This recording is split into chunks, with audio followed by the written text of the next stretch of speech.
और first year के अंदर जो पीएमसी का सिलेबस है उसको हमने फॉलो करना है, क्योंकि अगर इसको फॉलो नहीं करते हैं तो फिर टाइम बहुत शॉर्ट है।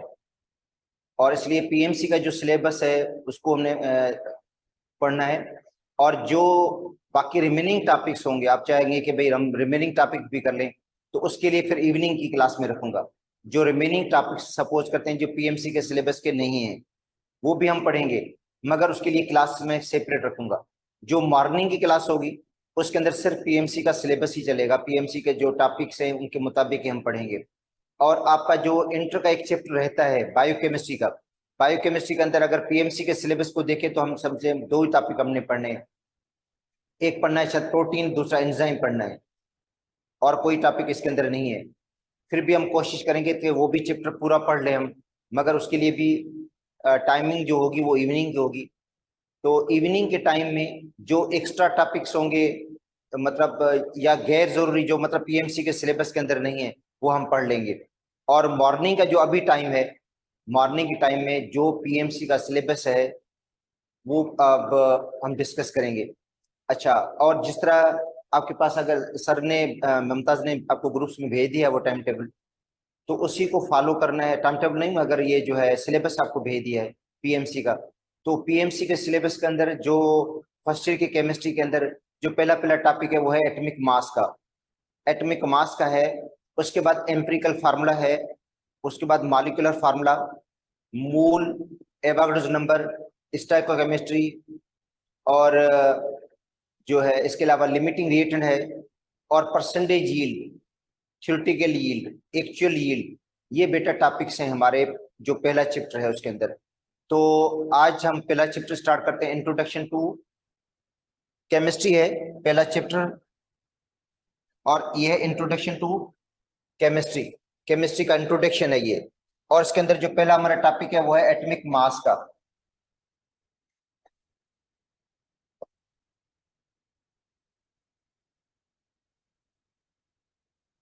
बेटा पहला जो टॉपिक है वो है एटॉमिक मास का, जो पीएमसी के सिलेबस के अंदर है। अच्छा देखो, एटॉमिक मास एक्चुअली कंपेयर करके निकालते हैं हम। जितने भी एलिमेंट्स हैं उनके एटॉमिक मासेस को हम कंपेयर करके निकालते हैं कार्बन 12 से। तो इसके एटॉमिक मास की जो डेफिनेशन होगी वो ये होगी: the mass of one atom, mass of the single atom of the element compare with mass of one atom of carbon 12। मतलब किसी भी एलिमेंट का एटॉमिक मास आप मालूम करना चाहते हैं तो उसको कंपेयर करेंगे कार्बन 12 के साथ। बेटा किसी भी एलिमेंट का एटॉमिक मास मेजर करना चाहते हैं उसको कार्बन 12 के साथ हम कंपेयर करते हैं। और कार्बन जो 12 है ये कार्बन का आइसोटोप है, लाइट आइसोटोप है, और स्टेबल आइसोटोप इसके साथ हम कंपेयर करते हैं। पहले इसको हाइड्रोजन के साथ भी कंपेयर किया जाता था, ऑक्सीजन के साथ भी कुछ बुक्स में लिखा हुआ है कि कंपेयर किया जाता था, मगर मौजूदा जो सिस्टम है उसके अंदर जो कंपेरिजन करते हैं वो कार्बन 12 के साथ करते हैं। तो इसकी डेफिनेशन है the mass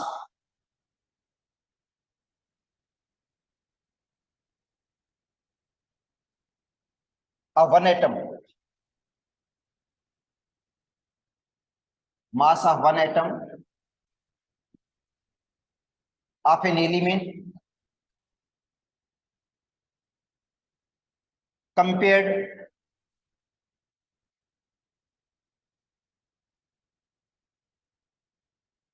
with mass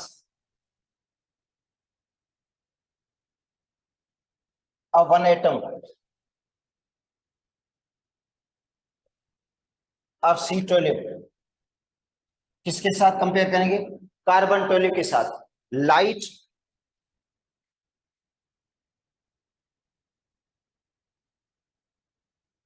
and stable isotope of carbon. Light और स्टेबल आइसोटोप है किसका? कार्बन का। ये कार्बन के बेटा दूसरे आइसोटोप भी होते हैं, 13 और 14 भी है। कार्बन के जो दूसरे आइसोटोप्स है वो 13 और 14 है। और कार्बन 14 को करते हैं हम कार्बन डेटिंग। कार्बन 14 को कार्बन डेटिंग भी कहा जाता है, और वो रेडियोटिव आइसोटोप है कार्बन का। ठीक है, तो जिस एलिमेंट का एटॉमिक मास मालूम करना है उसको कार्बन 12 के साथ कंपेयर करेंगे आप, कि कार्बन 12 से वो लाइट है या हेवी है। अगर कार्बन 12 से वो लाइट है तो इसका एटॉमिक मास कार्बन 12 से कम ही होगा। अगर वो हेवी है तो कार्बन 12 से उसका मास क्या होगा, ज्यादा होगा। ठीक है, एटॉमिक मास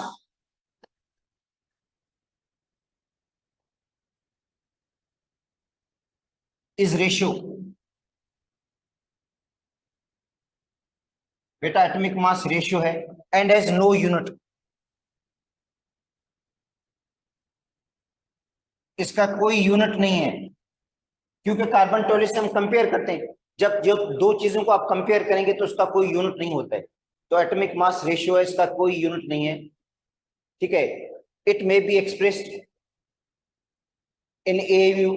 एएमयू इसको यूजुअली हम एक्सप्रेस करते हैं एएमयू में, ग्राम में भी जाहिर कर सकते हैं, पाउंड में भी जाहिर कर सकते हैं। बेटा देखो, इसका जो यूनिट जो एक्सप्रेस करने वाला यूनिट है इसका, जिसमें यूजुअली इसको हम एक्सप्रेस करते हैं, वो एएमयू है।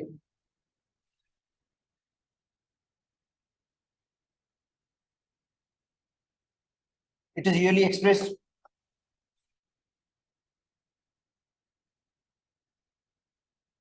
इन एएमयू।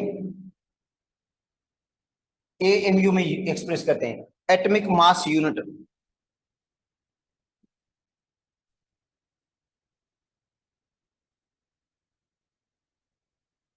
बेटा एटॉमिक मास यूनिट ये छोटे से छोटा यूनिट होता है, स्मॉलर यूनिट है ये। ठीक है, और 1 AMU जो है इज इक्वल टू 1.66 इंटू 10⁻⁻24 ग्राम के बराबर होता है। 1 AMU जो है 1.66 इंटू 10⁻⁻24 ग्राम, या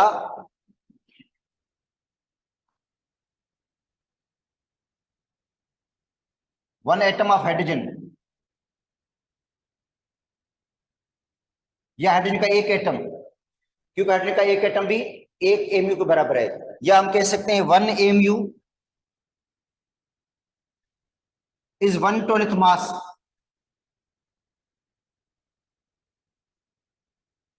ऑफ कार्बन 12, कार्बन के 12वें हिस्से के बराबर है। जो 1 AMU है, 1 AMU किसके बराबर है, 1/12 मास ऑफ कार्बन 12, कार्बन का 12वां हिस्सा। कार्बन का 12वां हिस्सा वैसे भी 1 AMU होगा, क्योंकि कार्बन का जो एटॉमिक मास है वो 12 AMU है। कार्बन का जो एटॉमिक मास है वो 12 AMU है, तो 1 AMU क्या होगा, कार्बन के 12वें हिस्से के बराबर होगा, कार्बन का 12वां हिस्सा। अच्छा, अब देखो हाइड्रोजन का एटॉमिक मास क्या होता है। देखो हाइड्रोजन का एटॉमिक मास किस तरह निकालते हैं। हाइड्रोजन जो है कार्बन से 12 गुना लाइटर है। बेटा जो हाइड्रोजन है, जो हाइड्रोजन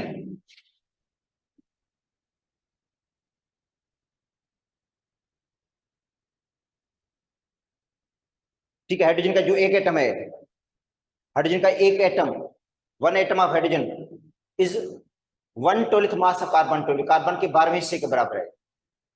कार्बन का 12वां हिस्सा, देखो 1/12, 1/12 का मतलब हाइड्रोजन का एक एटम कार्बन के 12वें हिस्से के बराबर है। हाइड्रोजन का एक एटम कार्बन के 12वें हिस्से के बराबर है। इस हिसाब से कार्बन का एटॉमिक मास 12 होता है, 12 12 में कट जाएगा, जवाब क्या आएगा, जवाब आएगा 1 AMU। तो हाइड्रोजन का एक एटम किसके बराबर है, 12 AMU के बराबर है।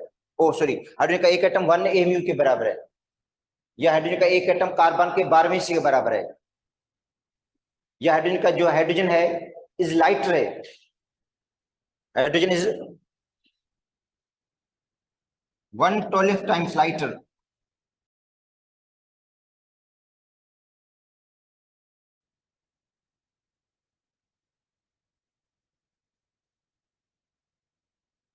देन कार्बन 12, कार्बन 12 से कितने टाइम्स लाइटर, 1/12 टाइम्स लाइटर है। मैग्नीशियम का एटम ट्वाइस है,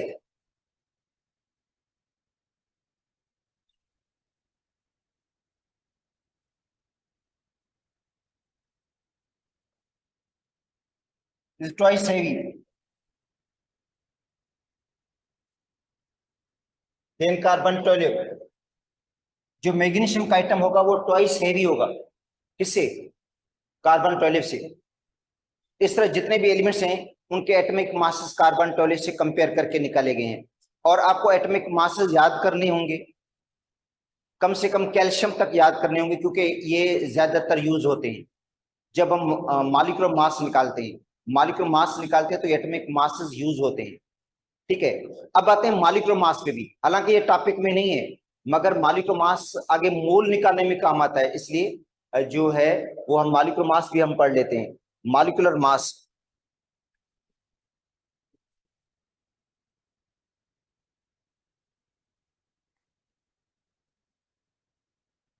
तो बेटा मॉलिक्यूलर मास क्या है? Mass of single molecule.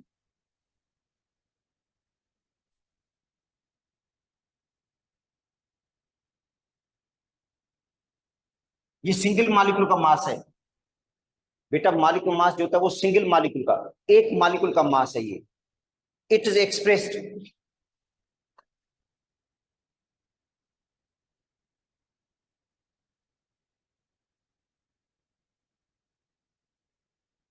Express किसमें करते हैं इसको? इन एएमयू। बेटा इसको ग्राम में जाहिर नहीं करेंगे हम, अगर ग्राम में लिखेंगे तो उसको कहेंगे मोलर मास। अगर मॉलिक्यूलर मास को आप एक्सप्रेस करेंगे ग्राम के अंदर तो उसको हम कहते हैं मोलर मास। वो सिंगल मॉलिक्यूल का मास नहीं होगा। जो मोलर मास होता है वो 6.02 इंटू 10⁻23 मॉलिक्यूल्स का मास होता है। और जो मॉलिक्यूलर मास है वो का मतलब है मास ऑफ द सिंगल मॉलिक्यूल, एक मॉलिक्यूल का मास। और उसको लिखेंगे किसके अंदर? एक्सप्रेस करते हैं एमयू में। अब इसकी डेफिनेशन क्या है? It is sum of atomic masses. ये बेटा क्या है? सम है किसका? एटॉमिक मासेस का, of atoms,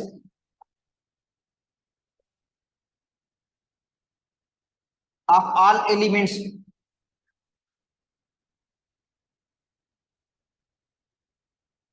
present in a molecule.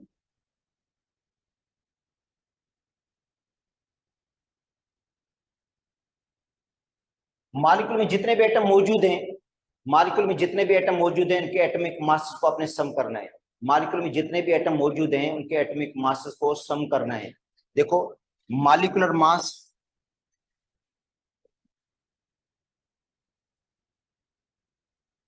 Of water, water का मॉलिक्यूलर मास। तो अब देखो हाइड्रोजन के कितने एटम है? 2 हैं। हाइड्रोजन के 2 एटम में मल्टीप्लाई करेंगे उसको एटॉमिक मास से। हाइड्रोजन के 2 एटम में मल्टीप्लाई करेंगे उसको एटॉमिक मास 1 से। और हालांकि इसका जो एटॉमिक मास होता है वो एक्चुअली होता है 1.008, 1.008 होता है, मगर उसको हम नजरअंदाज कर देते हैं, हम 1 ही लिखते हैं इसकी जगह पे। और ऑक्सीजन का एक एटम है, उसको मल्टीप्लाई करेंगे 16 से, तो होगा 2 + 16 हो जाएगा 18 एमयू। अगर हम एक्यूरेट लिखें, एक्यूरेट लिखेंगे तो 2 × 1.008 लिखना चाहिए हमें, +1 इंटू मल्टीप्लाई करना चाहिए 16 से, अगर हम एक्यूरेट लिखें तो।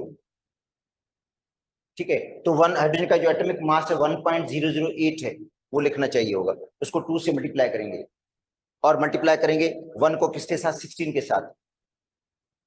तो जवाब हो जाएगा 18.16 एमयू, जो वाटर का मॉलिक्यूलर मास होगा। मगर हम ज्यादा राउंड ऑफ करके इसको 18 लिख देते हैं। अच्छा, उसके बाद है मॉलिक्यूलर मास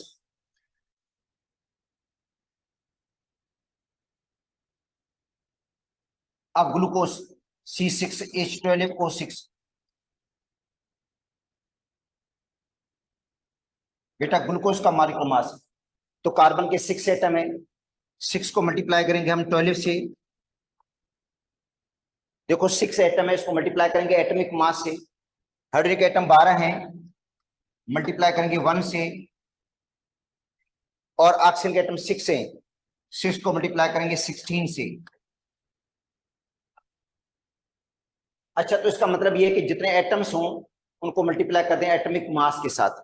कार्बन के 6 एटम है तो मल्टीप्लाई किया 12 के साथ। हाइड्रोजन के 12 एटम है, मल्टीप्लाई किया 1 के साथ। और ऑक्सीजन के 6 एटम में मल्टीप्लाई करेंगे 16 के साथ। तो होगा 72 प्लस 12 प्लस 96 और जवाब होगा 180 AMU। और ये ग्लूकोज के सिंगल मॉलिक्यूल का मास है, ग्लूकोज का सिंगल मॉलिक्यूल जिसमें कार्बन के 6 एटम, हाइड्रोजन के 12 एटम, ऑक्सीजन के 6 एटम्स हैं। अब आते हैं मॉलिक्यूलर मास।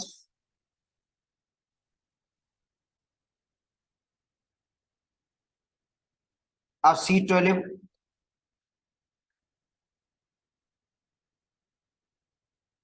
H22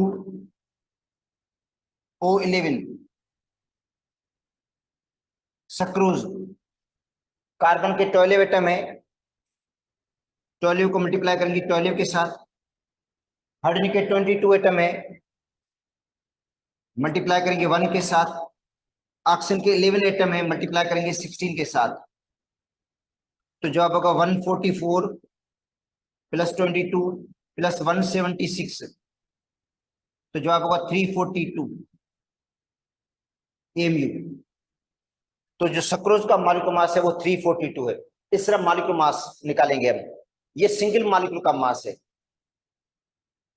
अगर इनके मोलर मास निकालेंगे, और मोलर मास में 6.02 × 10⁻23 मॉलिक्यूल्स होते हैं, और मोलर मास को लिखेंगे किसके अंदर, ग्राम के अंदर। बेटा मोलर मास का जो यूनिट होता है वो ग्राम होता है, और मॉलिक्यूलर मास का यूनिट होता है AMU। अच्छा, अब उसके बाद जो टॉपिक है वो है empirical formula.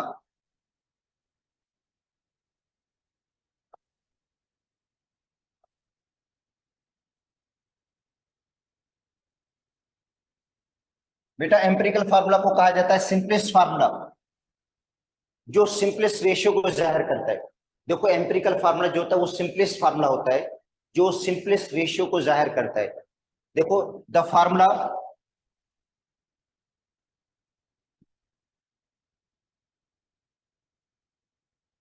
which shows simplest whole number ratio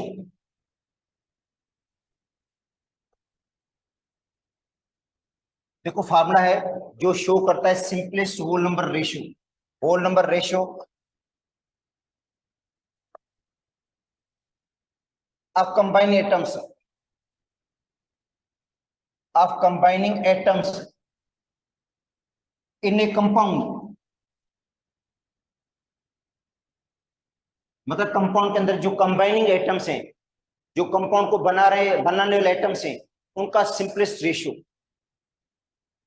और उनको जो सिंपलेस्ट रेशियो जाहिर करता है उसको हम कहते हैं एम्पिरिकल फार्मूला। और जो मॉलिक्यूलर फार्मूला है वो शो करता है एक्चुअल नंबर ऑफ एटम्स को, एक्यूरेट नंबर ऑफ एटम्स को, एग्जैक्ट नंबर ऑफ एटम्स को। और जो एम्पिरिकल फार्मूला वो सिंपलेस्ट रेशियो को जाहिर करता है। तो देखो molecular formula of glucose is C6H12O6। Glucose का ये मॉलिक्यूलर फार्मूला है बेटा, और इसका जो एम्पिरिकल फार्मूला है वो क्या है, सिंपलेस्ट रेशियो को जाहिर करेगा। इसमें देखो छोटा अदद क्या है, 6 है बेटा। जो लोएस्ट नंबर है वो 6 है, तो 6 से इसको डिवाइड कर देंगे। इसको 6 से डिवाइड करेंगे ये 1 हो जाएगा, और 12 को 6 से डिवाइड करेंगे ये 2 हो जाएगा, और 6 को डिवाइड कर दें 6 से ये 1 हो जाएगा। तो इसका मतलब है इनका रेशियो होगा 1:2:1। इसका मतलब है ग्लूकोज के अंदर कार्बन, हाइड्रोजन और ऑक्सीजन का रेशियो क्या है, 1:2:1 है। अच्छा, molecular formula of acetic acid C2H4O2। बेटा एसिटिक एसिड का फार्मूला है CH3COOH।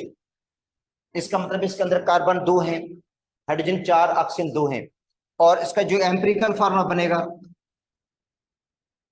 इसका एम्पिरिकल फार्मूला क्या बनेगा, इसमें देखो छोटा अदद 2 है, लोएस्ट नंबर क्या है 2 है, 2 से इसको डिवाइड कर दें तो ये 1 हो जाएगा, और 4 को जब 2 से डिवाइड करेंगे ये 2 हो जाएगा, और यहाँ पे भी 1 आ जाएगा। तो CH2O, तो इसका भी सेम रेशियो आ गया। अच्छा, जब दो कंपाउंड्स का एम्पिरिकल फार्मूला सेम है, same empirical formula,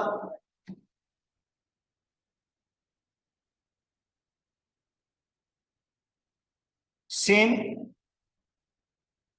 percentage composition,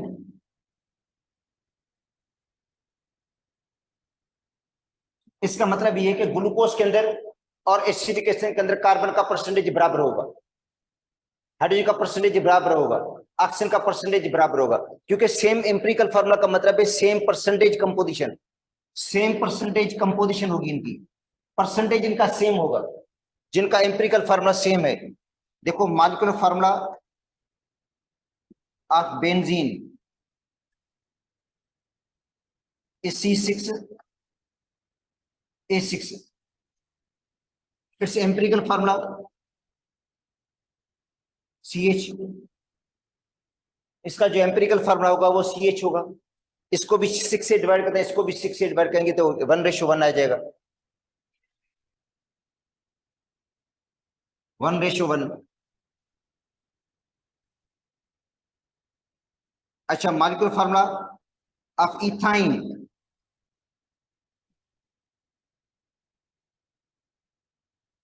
is C2H2, ethane का दूसरा नाम एसिटाइलिन है,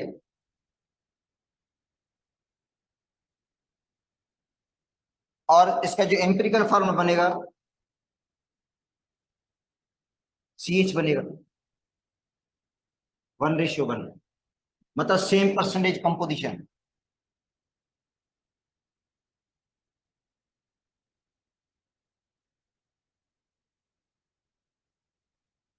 तो बेंजीन के अंदर जो बेंजीन और इथेन के अंदर कार्बन और हाइड्रोजन का परसेंटेज बराबर होंगे, क्योंकि दोनों का एम्पिरिकल फार्मूला सेम है। अच्छा, some compounds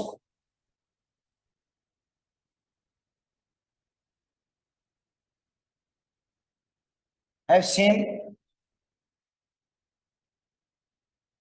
molecular formula and empirical formula, कुछ कंपाउंड ऐसे हैं जिनका मॉलिक्यूलर फार्मूला और एम्पिरिकल फार्मूला सेम है, जैसे वाटर,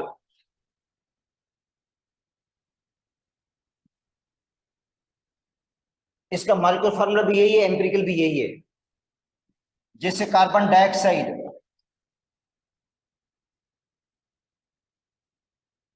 कार्बन डाइऑक्साइड का मॉलिक्यूलर में वही फार्मूला है, एम्पिरिकल भी वही है, क्योंकि ये ऑलरेडी 1:2 में है, इसको मजीद सिंप्लीफाई नहीं कर सकते आप लोग। सक्रोज C12H22O11, अगर इसको मजीद सिंप्लीफाई करेंगे तो रेशियो होल नंबर में नहीं आएगा। देखो इसके अंदर छोटा नंबर 11 है, अगर इसको 11 को 11 से डिवाइड करते 1 आ जाएगा, 22 को 11 से डिवाइड करेंगे 2 आ जाएगा, मगर 12 को 11 से जब डिवाइड करेंगे तो रेशियो होल नंबर में नहीं आएगा। तो इसका मतलब इसका मॉलिक्यूलर फार्मूला और एम्पिरिकल फार्मूला सेम होगा। इसके अलावा NaCl, MgO, CH4, इनके मॉलिक्यूलर फार्मूला और एम्पिरिकल फार्मूला क्या है, सेम है। ठीक है। अच्छा, अब आते हैं कि एम्पिरिकल फार्मूला को हम किस तरह डिटरमाइन करते हैं। जो एम्पिरिकल फार्मूला है वो डिटरमाइन होता है एक्सपेरिमेंट के, डिफरेंट एक्सपेरिमेंट के रिजल्ट से। बेटा एम्पिरिकल फार्मूला जो है एक्सपेरिमेंटली डिटरमाइन होता है। ठीक है, अब आते हैं determination of empirical formula.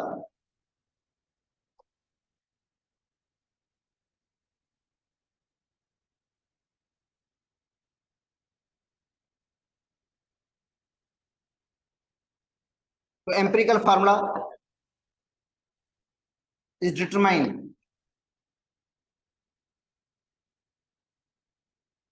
Bye experiment.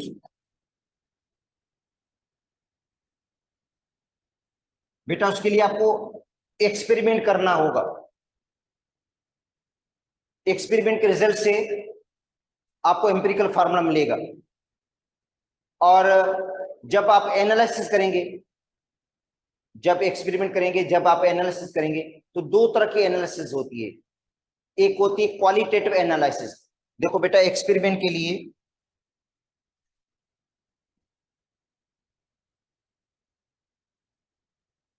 Experimental analysis दो तरह की होती है। एक होती है क्वालिटेटिव,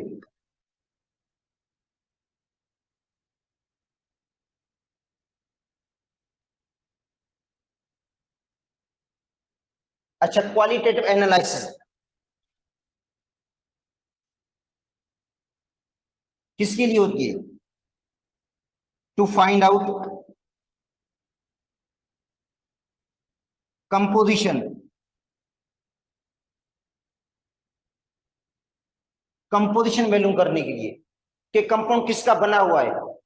सपोज करते हैं आपको ग्लूकोज की एनालिसिस कर रहे हो, तो क्वालिटेटिव एनालिसिस से पता चलेगा ग्लूकोज किसका बना हुआ है, ग्लूकोज के अंदर कौन से एलिमेंट्स मौजूद हैं। तो बेटा जो क्वालिटेटिव एनालिसिस है वो पता चलाएगी किसका, कंपोजिशन का, डिटेक्शन ऑफ द एलिमेंट्स।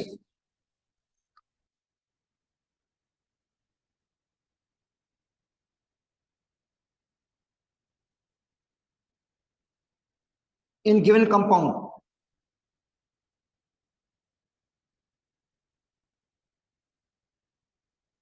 कि गिवन कंपाउंड में कौन से एलिमेंट्स मौजूद हैं, मतलब जो गिवन कंपाउंड जिसके हम एनालिसिस कर रहे हैं उसके अंदर कौन से एलिमेंट्स मौजूद हैं।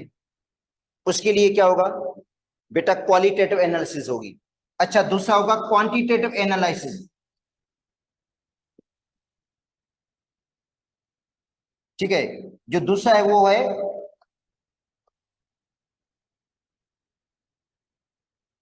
Quantitative analysis.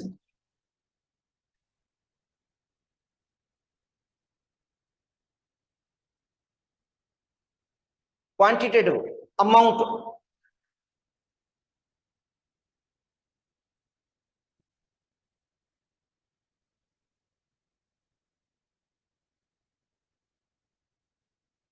ठीक है बेटा, अमाउंट ऑफ एलिमेंट्स।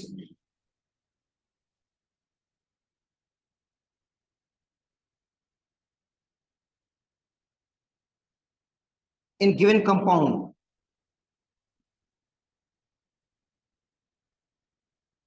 अच्छा मास ऑफ एलिमेंट्स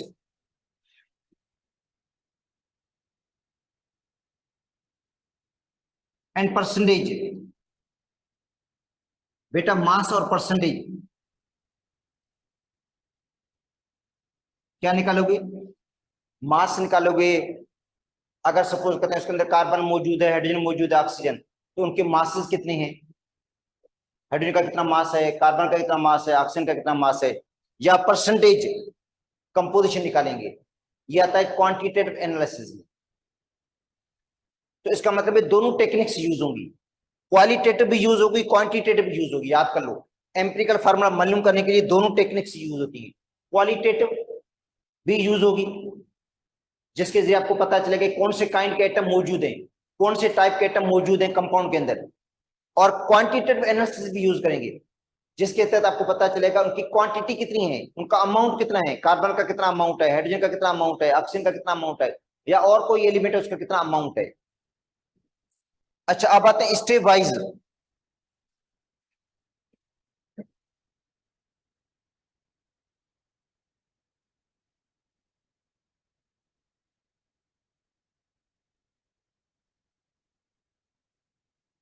अच्छा नंबर वन पहला आता है find out,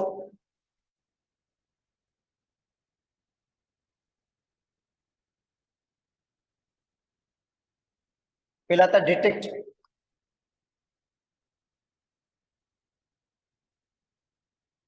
elements in given compound.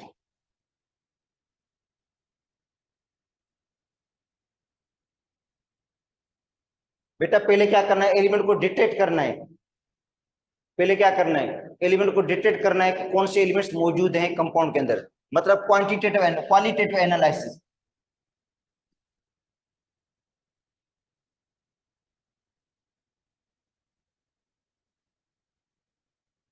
तो पहला स्टेप हो गया क्वालिटेटिव एनालिसिस का। Number to,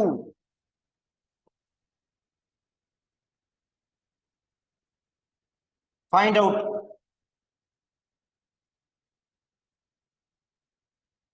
mass of elements. बेटा find out mass of the elements. अच्छा ये किस में आता है मास ऑफ द एलिमेंट्स? ये आता है क्वांटिटेटिव एनालिसिस में।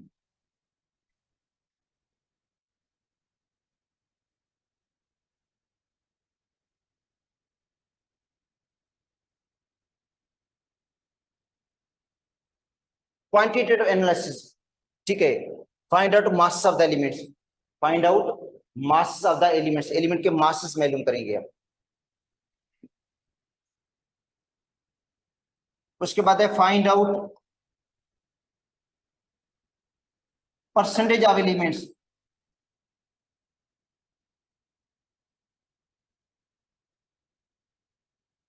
अच्छा बेटा find out percentage of the elements, element के परसेंटेज निकालने हैं। अच्छा परसेंटेज का फार्मूला याद कर लेना।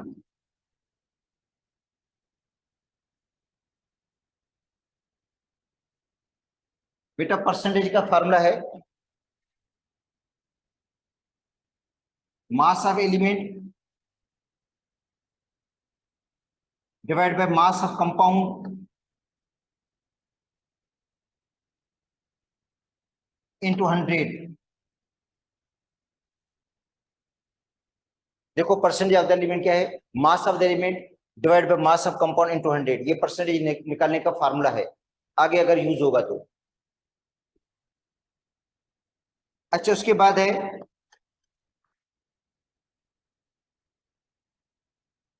Find out mole ratio. क्या निकालना है? मोल रेशियो निकालना है। तो बेटा मोल रेशियो का फार्मूला है वो है परसेंटेज ऑफ एलिमेंट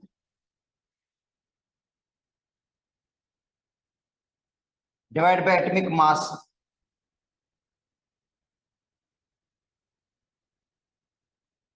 देखो मोल रेशियो कैसे निकालते हैं, जो एलिमेंट का परसेंटेज है उसको एटॉमिक मास से हम डिवाइड कर देते हैं। बेटा मोल रेशियो निकालने के लिए परसेंटेज को डिवाइड कैसे करेंगे? एटॉमिक मास से। और पांचवा स्टेप है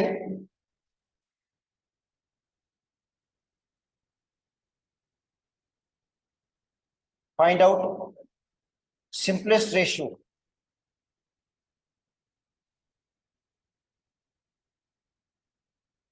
अच्छा सिंपलेस्ट रेशियो किस तरह निकालते हैं हम? तो सिंपलेस्ट रेशियो होता है mole ratio divide by smallest mole ratio या लोएस्ट मोल रेशियो। इसका मतलब है मोल रेशियो की जितनी वैल्यूज होंगी उनमें जो लोएस्ट वैल्यू हो उसी से इसको डिवाइड करना होगा। बेटा देखो सिंपलेस्ट रेशियो कैसे निकालेंगे, मोल रेशियो को डिवाइड करेंगे स्मॉलेस्ट मोल रेशियो से।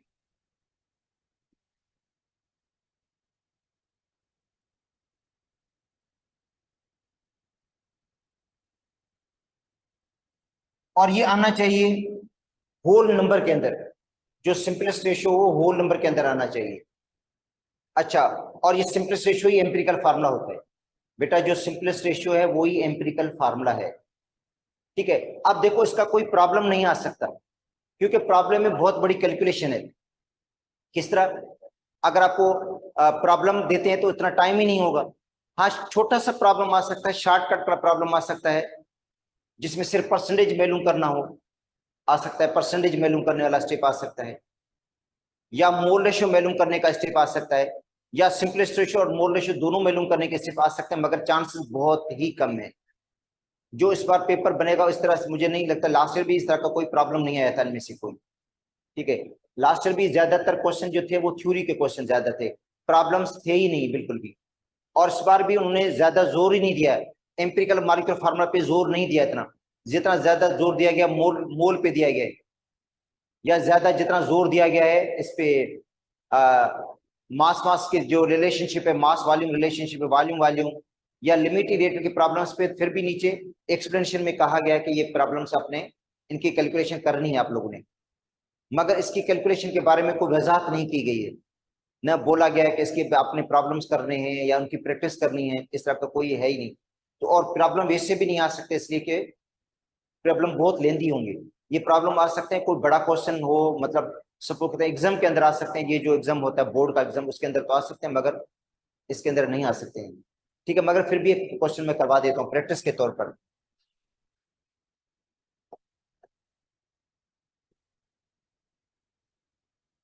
एक कंपाउंड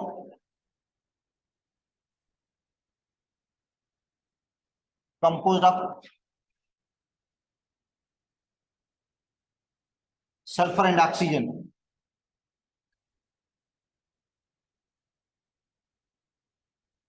कंपाउंड जिसके अंदर सल्फर भी ऑक्सीजन है, contains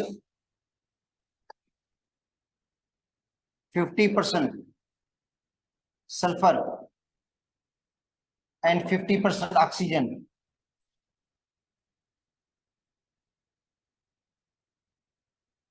find out empirical formula. तो इसके अंदर दो स्टेप्स आएंगे बेटा, एक आएगा मोल रेशियो और एक आएगा सिंपलेस्ट रेशियो। देखो, एक आएगा मोल रेशियो आएगा, दूसरा आएगा सिंपलेस्ट रेशियो।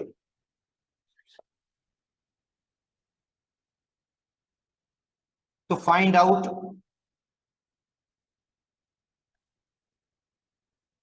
Mole ratio. क्या मालूम करना है आपने? निकालना है मोल रेशियो, निकालना है। अच्छा, मोल रेशियो का फार्मूला क्या है बेटा? Percentage of element divide by atomic mass.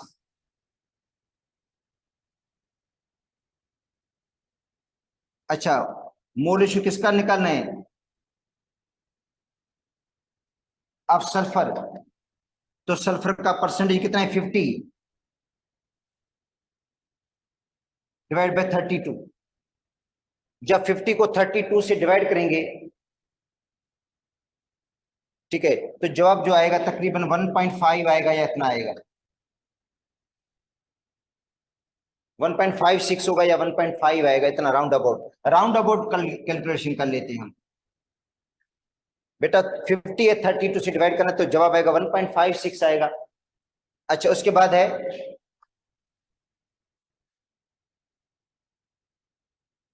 Mole ratio of oxygen. तो ऑक्सीजन का परसेंटेज क्या है? 50 है, डिवाइड करेंगे 16 से, इसका आएगा 1.56। और 50 को जब 16 से डिवाइड करेंगे तो 48 आ जाता है। 3 पॉइंट समथिंग आएगा, 2 आएगा या 1 आएगा, कितना आएगा बेटा? 3.2 या 3.1 आएगा, राउंड अबाउट इतना ही होगा, 3.1।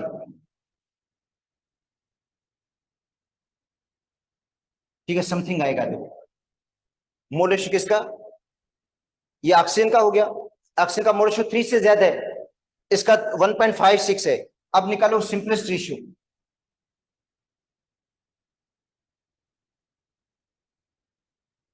Find out simplest ratio.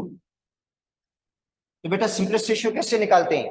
Mole ratio divide by lowest mole ratio. Mole ratio को डिवाइड कैसे करना है? लोएस्ट रेशियो से। ये दो मोल रेशियो वैल्यूज है, एक 1.56 है जो कम है और एक है 3.1। अच्छा, अब देखो सिंपलेस्ट रेशियो ऑफ सल्फर, तो सल्फर का मोल रेशियो 1.56, डिवाइड करेंगे 1.56 से, जवाब आ गया 1। अच्छा, उसके बाद है सिंपलेस्ट रेशियो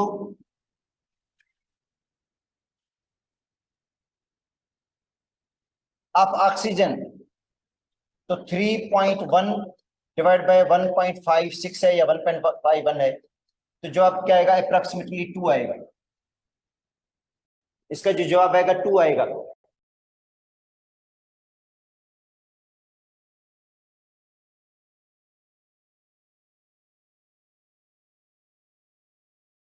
फाइव सिक्स आ जाए तो उसको राउंड ऑफ करके क्या लिखते हैं हम? 2 लिख देते हैं। ठीक है, तो एम्पिरिकल राउंड ऑफ, तो 3 मोल रेशियो को डिवाइड कैसे करना है? लोएस्ट रेशियो से। ये दो मोल रेशियो वैल्यूज है, एक 1.56 है जो कम है और एक है 3.1। अच्छा, अब देखो सिंपलेस्ट रेशियो ऑफ सल्फर, तो सल्फर का मोल रेशियो 1.56 डिवाइड करेंगे 1.56 से, जवाब आ गया 1। अच्छा